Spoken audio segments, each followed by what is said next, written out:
I was standing in line at Riverside Cafe when I heard the laughter. Not the kind that comes from joy, but the sharp, mocking kind that cuts through a crowd. My eyes found the source immediately. Two women sat by the window, their designer handbags resting on the table between half-finished lattes. The brunette, hair perfectly styled, was pointing toward the entrance. The blonde beside her covered her mouth, shoulders shaking with suppressed giggles. I followed their gaze and my blood turned cold. A man in a wheelchair was struggling with the door, his motorized chair catching on the threshold. He was my age, maybe 30, wearing a simple jacket and jeans. His hands worked the controls carefully, patiently trying to navigate the narrow entrance. The cafe staff rushed to help, but the damage was done. Those two women had already decided he was entertainment. The brunette leaned toward her friend, whispering something that made them both erupt into fresh laughter. She mimicked his hand movements, her face twisted in exaggerated concentration. My fists clenched. I knew that man. I knew him better than anyone in this cafe could imagine. I watched as he finally made it inside, thanking the staff member who held the door. His dignity remained intact, despite the mockery he probably felt burning into his back. He rolled toward the counter, his voice steady as he ordered black coffee. The two women were still laughing. Still whispering. Still pointing when they thought no one was watching. But I was watching. I was always watching when it came to him. The brunette caught my stare and her laughter faltered for just a second. Then she smiled, that practiced smile of someone used to getting away with cruelty. She probably thought I was just another customer, another stranger who would forget this moment in an hour. She had no idea who I was. She had no idea that the man she just mocked was my brother, Daniel. And she definitely had no idea that she had just made the worst mistake of her life. Because that woman was Sofia Martinez. My ex-fiancée. The woman I had given everything to. The woman who walked away from me 6 months ago because I was, in her exact words, too boring and too poor to give her the life she deserved. Now she sat in the cafe I had funded, laughing at my disabled brother, completely unaware that I was standing 10 feet away. My phone was already recording. My name is Jose Parker, and until 6 months ago, I thought I understood what love meant. I am 32 years old, work as a senior financial analyst at Morrison & Associates, and live in a modest 2-bedroom apartment on the east side of the city. Nothing about my life is particularly remarkable except for two things. First, I have a brother named Daniel who has been in a wheelchair since he was 19. Second, I was once engaged to a woman who I believed was my future. Her name is Sofia Martinez, and our story began 3 years ago at a corporate networking event. She was 28, then, vibrant and ambitious, selling handmade jewelry at a booth near the entrance. I was not looking for romance that night. I was there because my boss insisted I make connections. But Sofia had this energy that drew people in. She talked about her dreams of opening her own cafe, a space where local artists could display their work and people could gather over good coffee. It sounded beautiful. It sounded genuine. We started dating 2 weeks later. For the first year, everything felt right. She was passionate about her business ideas. I was stable with my career. We balanced each other, or so I thought. She would sketch cafe layouts on napkins during dinner. I would help her create financial projections and business plans. My brother Daniel loved her immediately. That meant everything to me. Daniel is 3 years younger than me, and he has been my responsibility since our parents died in a car accident 8 years ago. The same accident that left Daniel paralyzed from the waist down. He never complained, never showed bitterness. He finished his degree in graphic design, built a modest freelance career, and lived with a grace that humbled me daily. When Sofia came into our lives, she seemed to understand the weight I carried. She would visit our apartment, bring pastries, sit with Daniel and discuss design projects for hours. She called him her future brother-in-law. She promised that when we got married, we would make sure Daniel had everything he needed. I believed her. I proposed to Sofia after 2 years of dating. It was nothing extravagant. I took her to the same park where we had our first date, got down on one knee, and offered her a simple ring I had saved 6 months to afford. She cried. She said yes. She posted pictures online with captions about finding her forever. For a while, forever seemed real. Then came the cafe. Sofia found a location, a corner shop in a busy neighborhood with big windows and exposed brick walls. The rent was steep. The renovation costs were higher. She needed funding. And banks were not interested in lending to someone with no collateral and limited credit history. So, I stepped in. I emptied my savings account. I took out a personal loan using my car and apartment as collateral. I co-signed business loans with her, guaranteeing payments if she defaulted. In total, I put in $73,000. It was every cent I had, plus debt I would spend years repaying. But it was for our future. Or, so I told myself. Sophia was grateful at first. She kissed me, held me, promised she would pay me back once the cafe was profitable. She named it Sophia's Corner, painted the walls herself, hired 2 part-time staff members. The opening day was beautiful. Daniel designed the logo for free. I took time off work to help set up tables. Everything felt like it was coming together. But then, Ryan Callahan entered the picture. Ryan is the son of a real estate developer, 34 years old, drives a silver Porsche, and wears watches that cost more than my annual salary. He started visiting Sophia's Corner 3 months after it opened. At first, Sophia mentioned him casually. A regular customer. A generous tipper. Someone interested in investing in local businesses. I did not think much of it. I trusted her. Then she started coming home later. She stopped sketching cafe ideas on napkins. She started talking about Ryan's suggestions for expanding the business, about how he knew people who could help her grow faster. Her tone changed when she mentioned his name. There was an excitement that I had not heard in months. I asked her once if something was wrong between us. She smiled, kissed my forehead, and said I was overthinking. 2 weeks later, she broke off our engagement. We were sitting in her cafe after closing time. She poured 2 cups of coffee, sat across from me, and said she needed to be honest. She told me that she had fallen out of love with me. She said I was a good man, stable and kind, but I could not give her the life she wanted. She wanted adventure, luxury, excitement. She wanted someone who could take her to expensive restaurants and weekend getaways without worrying about budgets. She wanted Ryan. I sat there in silence, staring at the coffee cup in my hands. The cafe I had funded. The dream I had sacrificed everything to build for her. She reached across the table, touched my hand, and said she hoped we could still be friends. She said she would pay me back eventually. Once the business was doing better. She promised it was nothing personal. Nothing personal. As if breaking someone's heart and financial stability could ever be impersonal. I signed the property division papers. She had her lawyer draft. I gave her the cafe outright. I kept my debts. I walked away because fighting felt pointless. Daniel told me I was being too kind. He said Sophia was using me. But I did not want to believe that the woman I loved could be that cruel. I wanted to believe she was just confused, just going through something I did not understand. So I let her go. I stopped visiting the cafe. I avoided mutual friends. I focused on my work and my brother. 6 months passed. I thought I was healing. Then today happened. Today I stood in line at the cafe I built for her and watched her mock my disabled brother for entertainment. I did not approach Sophia immediately. I stood there with my phone recording, watching her performance continue. She was with another woman, someone I recognized as Deborah Lang, a former college friend of Sophia's who worked in marketing. Deborah had always struck me as shallow, the type who measured people by their social media following and designer labels. The two of them were perfect together in this moment, feeding off each other's cruelty. Daniel had received his coffee and rolled toward a corner table, his back to them. He pulled out a tablet and began working, completely absorbed in whatever project he was designing. He had developed this skill over the years, the ability to ignore the stares and whispers. He once told me that reacting only gave people power. So he chose dignity over confrontation. But I was not Daniel. I did not have his patience. Sophia was still talking, her voice carrying across the cafe. She said something about how sad it must be to live like that, how she could never imagine being stuck in a chair. Deborah agreed, adding that it was probably better to just stay home if you were disabled, rather than make everyone uncomfortable. My jaw tightened. I saved the video, slipped my phone into my pocket, and walked directly to their table. Sophia saw me coming and her face went through a rapid series of expressions. Surprise. Confusion. Then recognition. Her smile froze. Deborah looked up, annoyed at the interruption. Until she realized who I was. Then she straightened in her seat, suddenly very interested in her latte. I stopped beside their table, hands in my pockets, expression neutral. My voice was calm when I spoke. Hello, Sophia.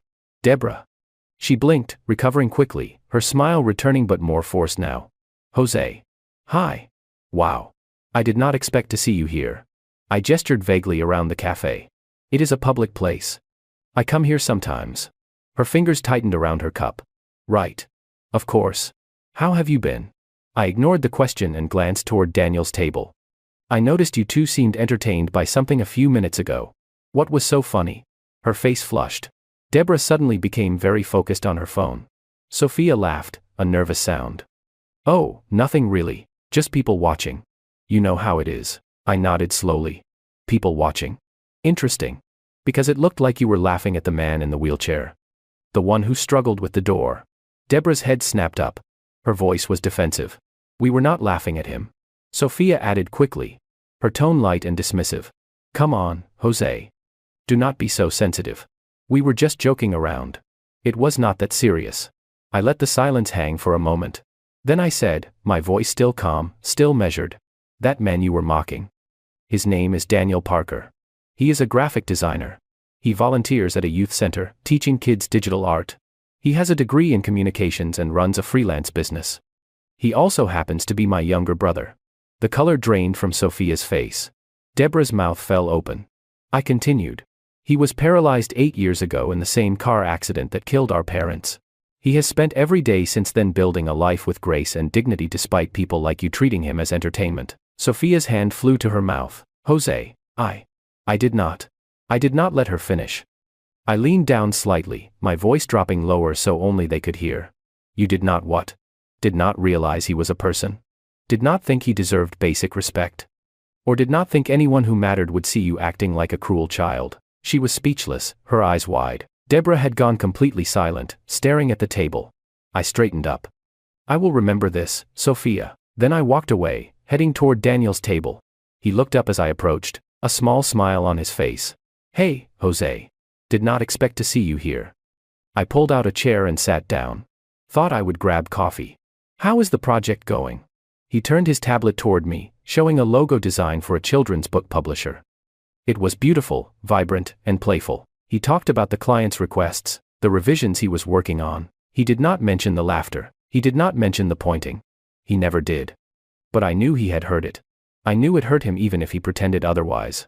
After a few minutes, I glanced back toward Sophia's table. She and Deborah were leaving, hurrying out the door without finishing their drinks. Sophia did not look back. I turned to Daniel. Did you know those women were mocking you earlier?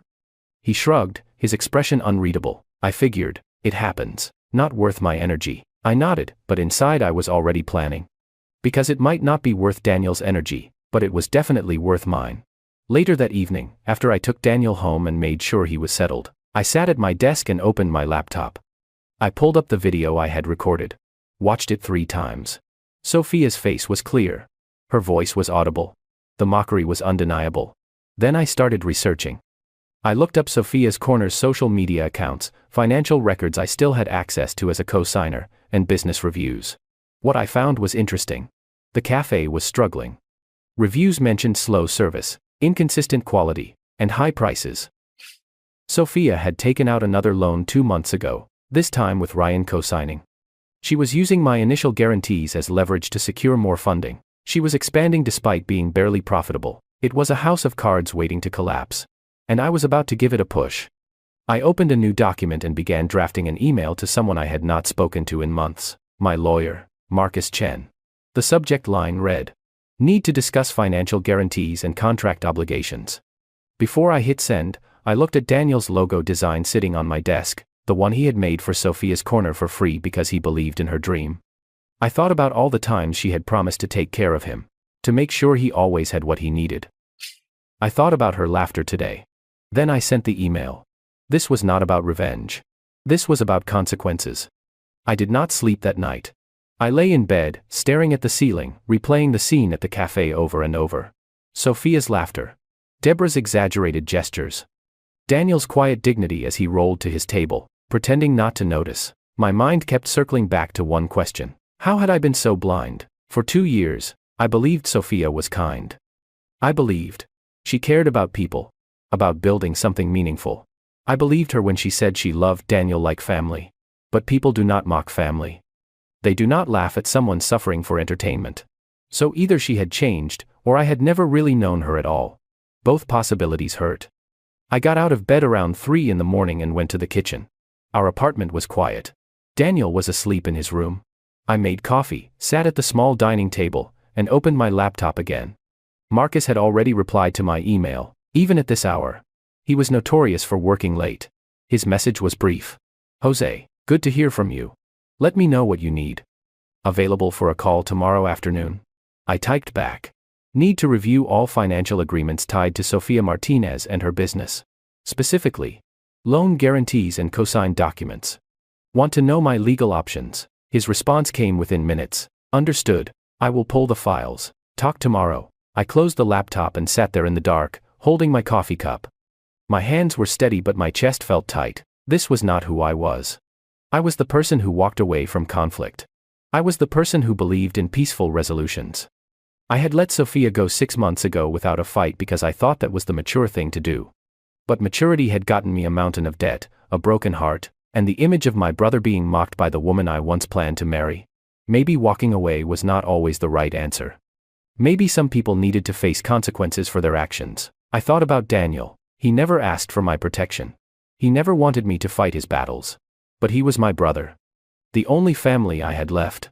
And watching someone hurt him, especially someone I had trusted, had awakened something in me I did not know existed. Not anger, exactly. Anger was too hot, too impulsive. This was colder. This was calculated. The next morning, Daniel noticed my mood over breakfast. He sat across from me, spreading jam on toast, and said casually, "You have been quiet. Everything okay?" I nodded. "Just work stuff. Thinking about some projects." He studied me for a moment, then said, "It is about yesterday, is it not? About those women at the cafe." I did not lie to him, partly. He sighed. "Jose, I know you want to defend me. I appreciate it.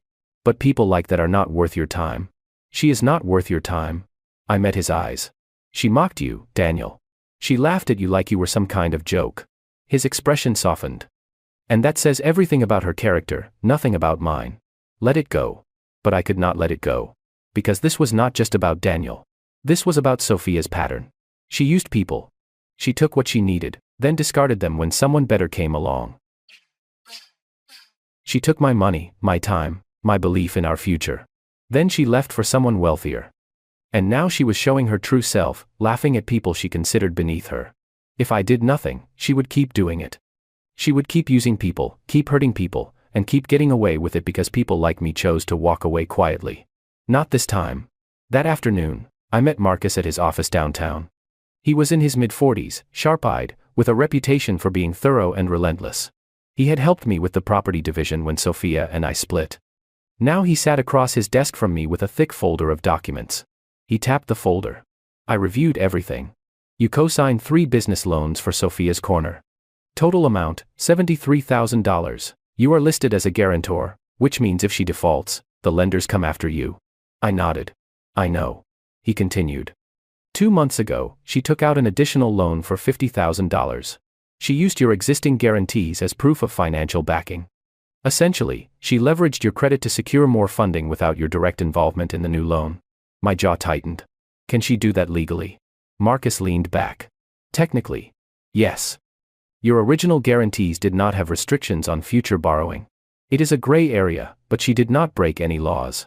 However, he added, seeing my expression, you do have options.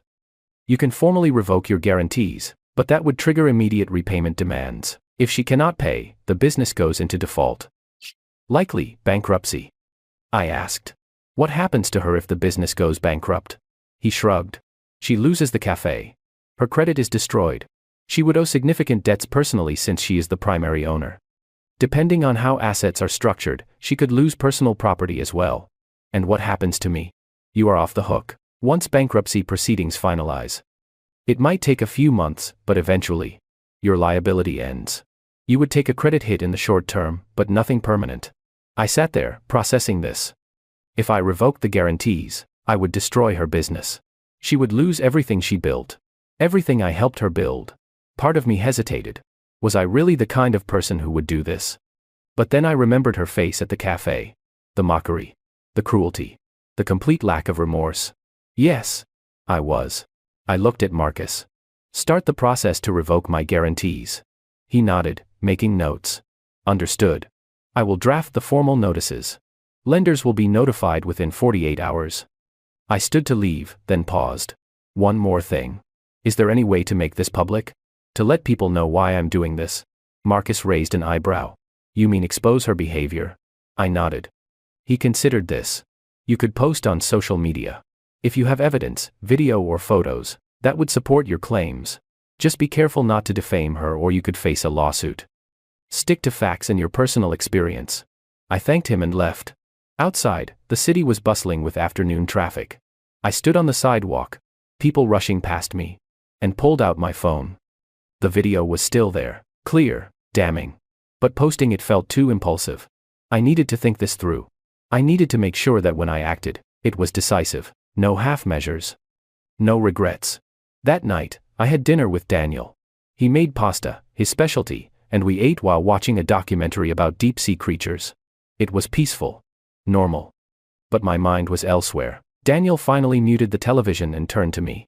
You are going after her, are you not? I did not deny it. She deserves consequences. He nodded slowly. Just make sure you are doing this for the right reasons. Not because you are hurt, not because you want revenge, but because it is the right thing to do. I met his gaze. She mocked you, Daniel. She hurt you.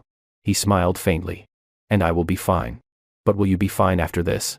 That question stayed with me long after he went to bed. 3 days after my meeting with Marcus, I received a notification on my phone. That changed everything. It was a credit alert. Sophia had applied for yet another loan, this time for $80,000, using my guarantees as collateral reference. The bank was requesting my verification. I stared at the screen in disbelief. She was not just careless with my financial backing. She was actively exploiting it. I immediately called Marcus. He answered on the second ring. I just got a credit alert. She is trying to take out another loan using my name. He was silent for a moment, then said, do not verify it. In fact, this actually helps us. It shows a pattern of financial irresponsibility and misuse of your guarantees. It strengthens your case for revocation. I felt my anger rising, but I kept my voice steady. How long until the revocation notices go through? 48 hours. The lenders will receive formal notification that you are withdrawing your guarantees effective immediately. Sophia will be notified simultaneously. I thanked him and hung up. Then I did something I had been avoiding. I looked at Sophia's social media accounts. Her Instagram was full of recent posts. Pictures of her and Ryan at expensive restaurants. A photo of them on a yacht with the caption, living my best life. Another showed her wearing a diamond bracelet with the caption, when he knows exactly what you like. The comments were filled with congratulations and compliments. Everyone telling her how lucky she was, how perfect they looked together. No one knew the truth. No one knew that her cafe was drowning in debt. No one knew that she was still using my financial support to fund her lifestyle while pretending Ryan was paying for everything. I scrolled further and found a post from 2 days ago. It was a picture of Sophia's Corner, the cafe, with a caption that made my blood boil. Exciting news. We are expanding.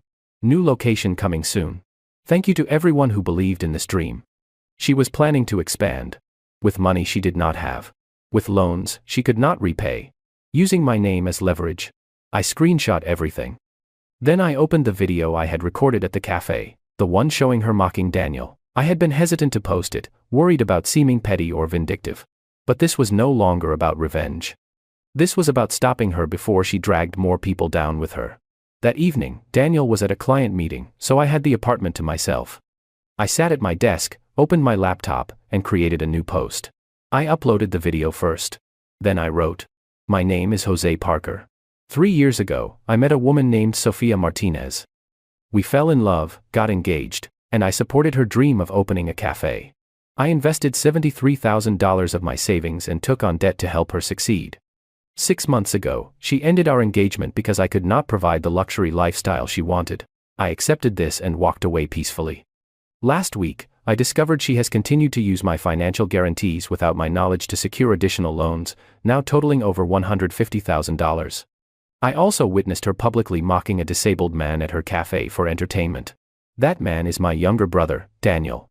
This video shows her behavior. I am sharing this not for sympathy, but for accountability.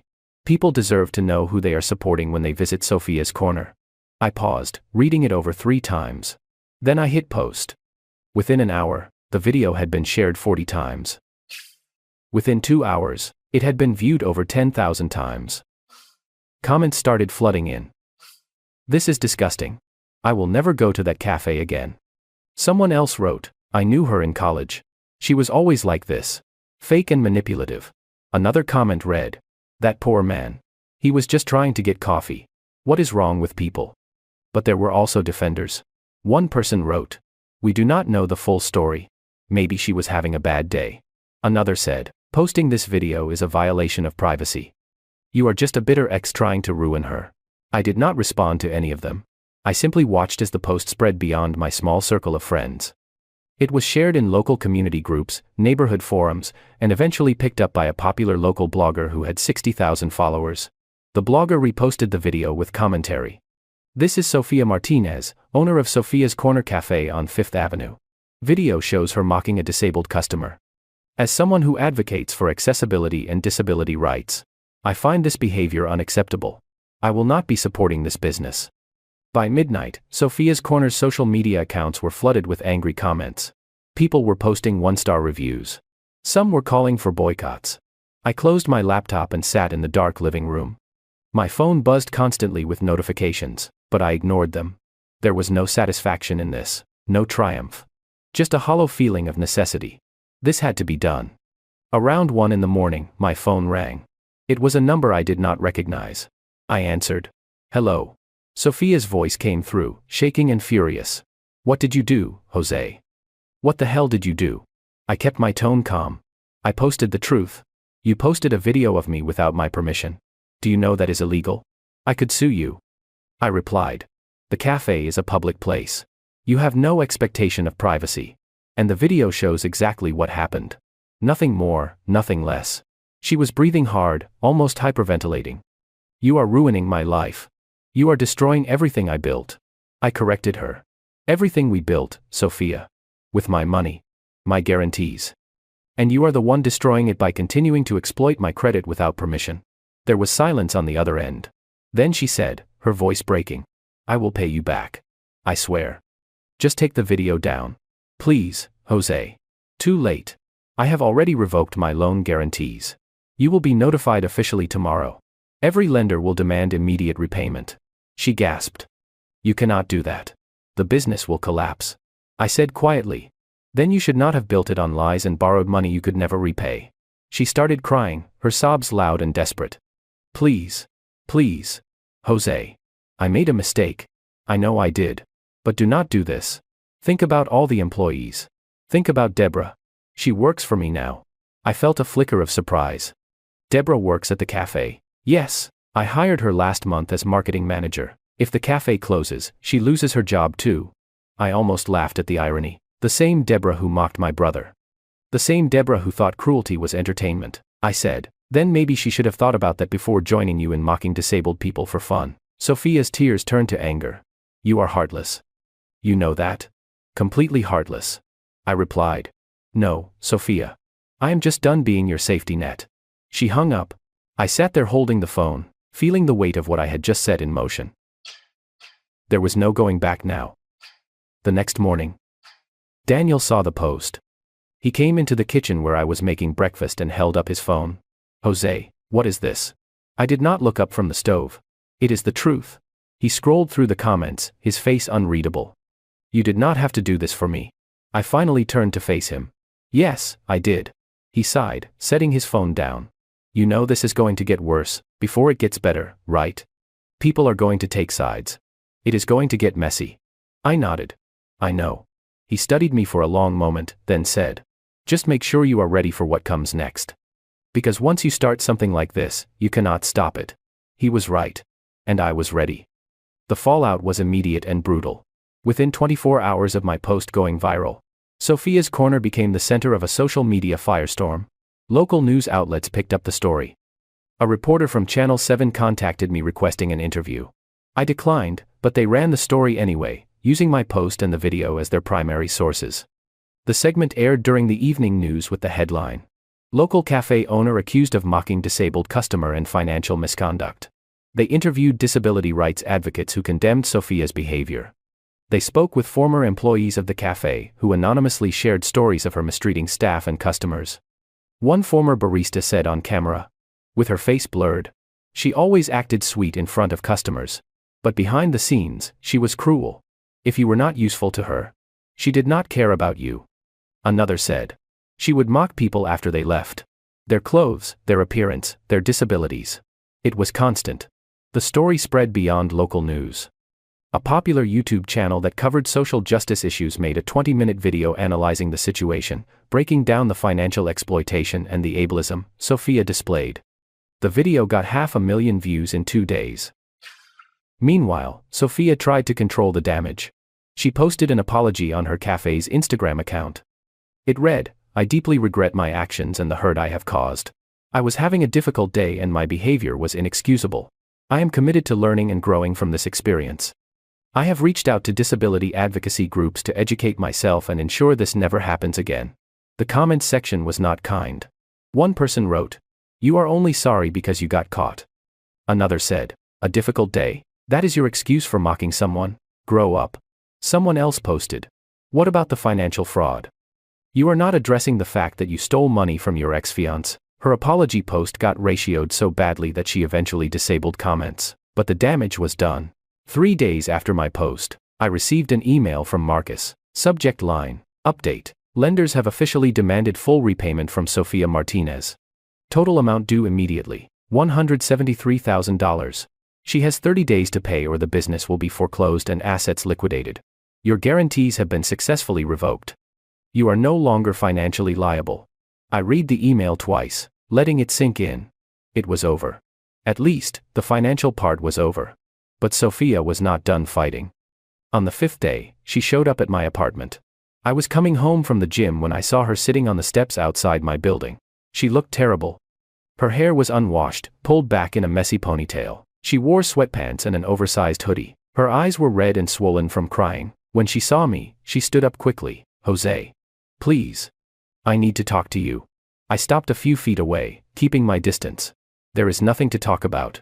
She stepped closer, her hands clasped together like she was praying. "Please. Just 5 minutes. I am begging you." Against my better judgment, I nodded. We sat on the steps, far enough apart that we were not touching. She stared at the ground, her voice barely above a whisper. "I know, I messed up. I know, I hurt you. But please, you have to stop this. The cafe is everything to me. It is my entire life." I replied coldly. "It was my entire savings too. And you threw that away when you left me for someone wealthier." She flinched. "I made a mistake.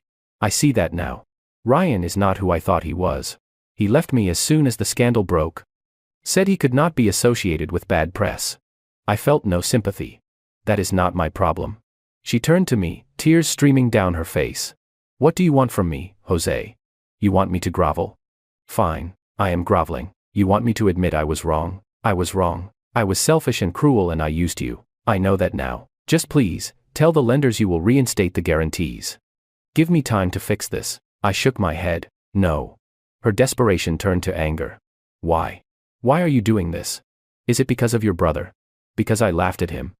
I did not mean anything by it. It was just a stupid joke." My voice was ice. "It was not a joke to Daniel. And it was not just about him. It is about who you are, Sophia. You use people. You take what you need and discard them when they are no longer useful. You did it to me. You are doing it to your employees. You would have kept doing it if I had not stopped you." She stood up abruptly, her voice rising. "You are not some hero, Jose. You are just a vindictive ex who could not handle being dumped. You are destroying my life because your ego was hurt." I stood as well, towering over her. "No. I am holding you accountable for your actions. There is a difference." She stared at me, her chest heaving. Then she said quietly, "I wish I had never met you." I replied, "The feeling is mutual." She turned and walked away, her shoulders shaking with sobs. I watched her go, feeling nothing. A week later, the cafe closed its doors. A notice was taped to the window. Permanently closed. Due to financial difficulties.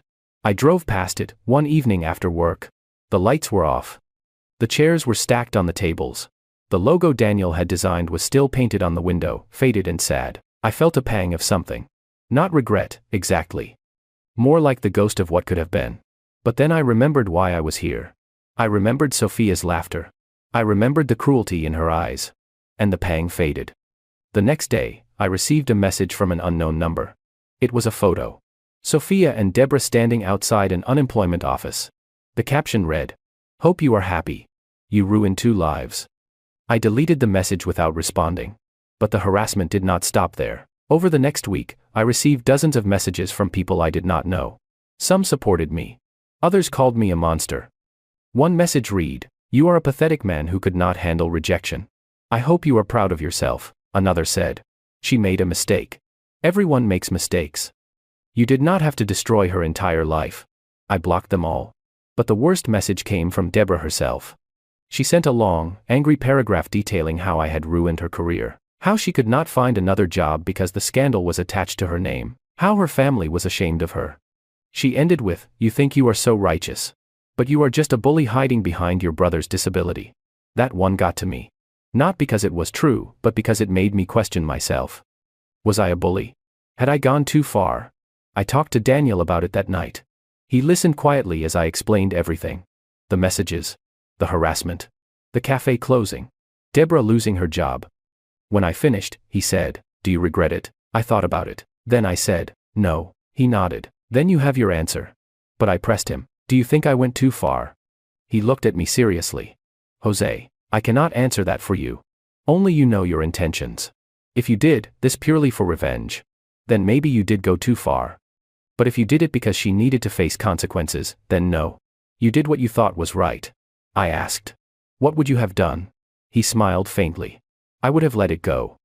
But I am not you. We are different people. And that is okay." His words gave me some peace. But the doubts lingered. 2 weeks after the cafe closed, I received a call from Marcus. "Jose, you need to see this." He sent me a link to a news article. The headline read, "Former cafe owner Sofia Martinez files for bankruptcy, claims ex-fiancé sabotaged her business." I clicked the link and read the article. Sofia had given an interview to a journalist, painting herself as the victim. She claimed I had manipulated her, controlled her finances, and deliberately destroyed her business out of spite. She said the video I posted was taken out of context, that she was not mocking my brother but laughing at something Deborah said. She even claimed that I had forced her to take out loans under duress. It was all lies. But it was published. And people were believing it. The comments section was split. Half the people supported her. The other half called her out for lying. I sat there staring at my phone, feeling the anger rise again. She was still trying to manipulate the narrative, still trying to make herself the victim. I could have let it go. I could have ignored it. But I did not. I called Marcus. "I want to sue her for defamation." He sighed. "Jose, are you sure? Defamation cases are expensive and hard to win. You would have to prove she knowingly lied with intent to harm your reputation." I said firmly. "She did lie. And I have proof. The loan documents. The video. The messages. Everything." He paused. "All right. I will draft a lawsuit. But be prepared. This is going to get ugly." I replied. "It already is ugly. Might as well finish it." The lawsuit was filed 3 days later. And that was when things truly exploded. The defamation lawsuit made headlines immediately. Local news outlets framed it as a bitter battle between ex-lovers. Social media exploded with opinions. Think pieces were written about accountability, cancel culture, and whether I had gone too far. Some people called me a hero for standing up to someone who exploited me financially, and mocked my disabled brother. Others called me a monster for destroying a woman's livelihood over a moment of poor judgment. I stopped reading the comments. It did not matter what strangers thought. What mattered was the truth. And the truth was about to come out in court. Sofia hired a lawyer, a woman named Patricia Drummond who specialized in defending people accused of fraud and misconduct. Patricia was good. She filed a countersuit, claiming emotional distress, defamation, and financial sabotage. She argued that I had deliberately destroyed Sofia's business because I could not handle rejection. The case went to mediation first. Both sides sat in a conference room with a mediator, a calm alderman named Gerald who tried to find common ground. Sofia sat across from me, her lawyer beside her. She would not make eye contact. Patricia spoke first, her tone professional and cold. "My client acknowledges that mistakes were made. However, Mr. Parker's actions were disproportionate and vindictive. He weaponized social media to destroy her reputation and her business. We are seeking $200,000 in damages for lost income, emotional distress, and reputational harm." Marcus responded immediately. Mr. Parker acted within his legal rights to revoke financial guarantees that were being misused. He also had every right to share a video taken in a public place that documented unacceptable behavior. Miss Martinez's financial troubles are a direct result of her own mismanagement, not Mr. Parker's actions. The mediation went nowhere. Sofia's side refused to admit wrongdoing. My side refused to pay damages. Gerald finally said, It seems we cannot reach an agreement. This will have to go to trial. I looked at Sophia then. She was staring at the table, her jaw tight. For a brief moment, I wondered if she regretted any of it. If she wished, she had just treated people with decency. But then Patricia whispered something to her and Sophia nodded, her expression hardening. No. She did not regret it. She just regretted getting caught. The trial was set for 6 weeks later. In the meantime, my life continued in a strange limbo. I went to work. I came home. I spent time with Daniel. But everywhere I went, people recognized me. Some approached to shake my hand and say they supported me. Others glared from a distance. One evening, a woman stopped me outside a grocery store. "Are you Jose Parker?" I nodded cautiously. She smiled. "I just wanted to say thank you. My son has cerebral palsy. He uses a wheelchair. People mock him all the time, and no one ever does anything about it. What you did, standing up for your brother, it means a lot to people like us." Her words stayed with me. Because in all the chaos, I had forgotten the bigger picture. This was not just about Sophia. It was about the countless people like Daniel who faced cruelty and mockery every day. It was about holding people accountable so that maybe, just maybe, others would think twice before treating someone as less than human. The trial finally arrived. The courtroom was smaller than I expected, plain and bureaucratic. I sat at a table with Marcus. Sophia sat at a table with Patricia. A handful of journalists sat in the gallery, along with a few curious onlookers. The judge, a stern woman in her 60s named Judge Carolyn Brennan, called the court to order. Both sides presented their cases. Patricia argued that I had engaged in a targeted harassment campaign. She showed screenshots of my social media post, the video, and the resulting flood of negative attention Sophia received. She brought in a psychologist who testified that Sophia was suffering from severe anxiety and depression as a result of the public shaming. Then Marcus presented our side. He brought in financial records showing that Sophia had taken out over $170,000 in loans using my guarantees, many without my knowledge. He showed the credit alert where she attempted to secure yet another loan. He played the full video of Sophia mocking Daniel, unedited and clear. Then, he called Daniel to the stand. I had not wanted him involved, but he insisted. Daniel rolled up to the witness stand, was sworn in, and sat calmly as Marcus asked him questions. "Mr. Parker, can you describe what happened at Sophia's corner the day this video was taken?" Daniel's voice was steady. "I went to the cafe to get coffee and work on a project. When I entered, I had some difficulty with the door because my wheelchair caught on the threshold. A staff member helped me.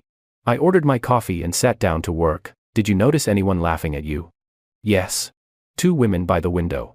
I did not recognize them at the time, but I could hear them making comments and laughing." "How did that make you feel?" Daniel paused. "Hurt. Embarrassed. But mostly disappointed. Because I expect that kind of behavior from strangers, sometimes, but when you find out later that one of them was someone your brother trusted, someone who claimed to care about you, it feels like a betrayal." The courtroom was silent. Patricia cross-examined him, trying to poke holes in his testimony, but Daniel was unshakable. Finally, Sophia herself took the stand. Patricia asked her to explain her side. Sophia's voice was soft, apologetic. "I was going through a very difficult time. My relationship with Jose had just ended. I was struggling to keep my business afloat. I made a terrible joke, and I regret it deeply, but I never intended to hurt anyone. I have apologized repeatedly." Marcus stood for cross-examination. "Miss Martinez, you claim you were struggling financially. Yet during this same period, you posted photos on social media of expensive dinners, luxury vacations, and designer jewelry. How do you explain that?" She hesitated. "Those were gifts from Ryan." Marcus pressed. "So you were financially struggling, but you were accepting expensive gifts and planning a business expansion. Does that seem responsible?" She faltered. "I thought the expansion would help." He continued. "You also continued to use Mr. Parker's financial guarantees to secure loans without informing him. Were you planning to pay him back?" "Yes, eventually." "Eventually," Marcus repeated. "When? Exactly." "When the business became profitable." She did not answer. Judge Brennan called for closing arguments. Patricia argued that I had overreacted, that Sophia's behavior, while wrong, did not justify the destruction of her entire livelihood.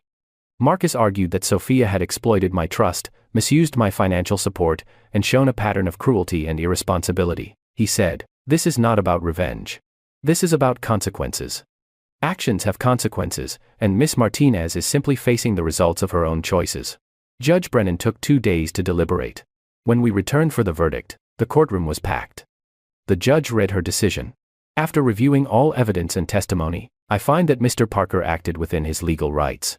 The video in question was taken in a public place and accurately depicted events as they occurred. Mr. Parker's decision to revoke his financial guarantees was legally sound, given the misuse of those guarantees. However, I also find that the public nature of his post contributed to significant harm to Miss Martinez's reputation and business. While I do not find Mr. Parker liable for defamation, I do acknowledge that both parties have suffered losses. Therefore, I am dismissing Miss Martinez's countersuit for damages. I am also dismissing Mr. Parker's defamation claim, as Miss Martinez's statements, while exaggerated, were made in the context of defending herself and do not meet the threshold for defamation. Both parties are responsible for their own legal fees. This case is closed. It was not the total victory I wanted, but it was enough. Sophia lost her countersuit. I was cleared of wrongdoing. We walked out of the courthouse into bright sunlight. Reporters shouted questions, but I ignored them. Daniel rolled beside me, and Marcus walked on my other side. When we were finally away from the cameras, Daniel said, "How do you feel?" I thought about it. Tired. Relieved. But also, for the first time in months, at peace. A few weeks later, I received a message from Sophia. It was brief. "Jose, I know you probably will not read this, but I want you to know that I am sorry. Not because I got caught, but because I genuinely hurt people I should have cared about. I am in therapy now, trying to understand why I acted the way I did. I do not expect forgiveness. I just wanted you to know." I read it twice. Then I deleted it. Some apologies come too late. Some bridges, once burned, cannot be rebuilt. But life moved on. I paid off the last of my debts. I started dating again, casually, with no pressure. I spent more time with Daniel, appreciating the quiet strength he carried every day. One evening, we sat on the balcony of our apartment, watching the sunset. Daniel said, "You know, I never asked you to fight for me, I know, but I am glad you did. Not because I needed it, but because you needed it." I looked at him, surprised. He smiled. "You spent so long being the calm one, the rational one, always walking away from conflict. But sometimes, standing up and fighting back is what you need to heal. You did not just fight for me. You fought for yourself." He was right. Months later, I ran into Deborah at a coffee shop. She saw me and immediately looked away, pretending she had not noticed. I did not approach her. There was nothing left to say. Life continued. The viral posts faded from memory. New scandals took their place. But I carried the lessons with me. Stand up for what is right. Hold people accountable. Do not let cruelty go unchallenged. And most importantly, know when to walk away and when to fight back. Because sometimes, the kindest thing you can do for yourself is refuse to be someone's doormat. Sometimes, revenge is not about destruction. It is about justice. And justice, I learned, is not always pretty. But it is always necessary.